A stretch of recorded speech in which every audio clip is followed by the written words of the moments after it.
Palakkad Olavakkode railway സ്റ്റേഷനിൽ രേഖകളില്ലാതെ കൊണ്ടുവന്ന 21 കുട്ടികളെ കണ്ടെത്തി.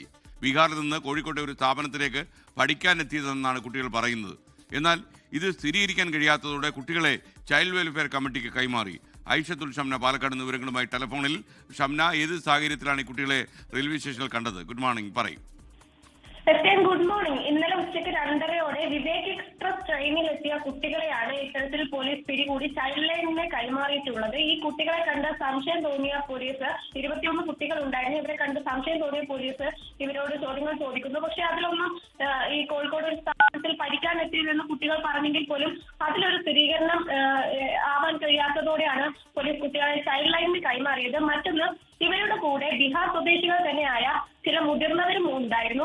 ഈ മുതിർന്നവരുടെ കയ്യിൽ ഒരു ഐഷത്തുൽ ഷംനയാണ് വിവരങ്ങൾ നൽകിയത്. ഒരു ശബ്ദത്തിന് ചെറിയൊരു പ്രശ്നമുണ്ടെന്ന് തോന്നുന്നു. ഒലവക്കോട് റെയിൽവേ സ്റ്റേഷനിലാണ് രേഖകളില്ലാതെ കൊണ്ടുവന്ന 21 കുട്ടികളെ കണ്ടെത്തിയത്. ബീഹാറിൽ നിന്നാണ് ഈ കുട്ടികൾ വന്നതെന്നാണ് നമ്മൾ മനസ്സിലാക്കുന്നത്. കോഴിക്കോട് ഒരു സ്ഥാപനത്തിലേക്ക് കൊണ്ടുവന്നു എന്നാണ് ലഭിക്കുന്ന വിവരം. എന്നാൽ ഒരു രേഖയും ഇല്ലായിരുന്നു എന്നാണ് നമ്മൾക്ക് അറിയാൻ കഴിയുന്നത്. എന്തായാലും ഈ കുട്ടികളെ ഏതെങ്കിലും ഒരു വിദ്യാഭ്യാസ സ്ഥാപനത്തിലേക്ക് കൊണ്ടുവന്നാണെങ്കിൽ അവർക്ക് സർട്ടിഫിക്കറ്റ്സുകളും ഒക്കെ ഉണ്ടാകും. പക്ഷേ ഇതൊന്നും ഉണ്ടായിരുന്നില്ല. അതുകൊണ്ടാണ് കുട്ടികളെ ഇപ്പോൾ ചൈൽഡ് വെൽഫെയർ കമ്മിറ്റിക്ക് കൈമാറിയിരിക്കുന്നത്. ഐഷത്തുൽ ഷംനയാണ് പാലക്കാട് നിന്ന് ടെലിഫോണിൽ ഉണ്ടായിരുന്നത്.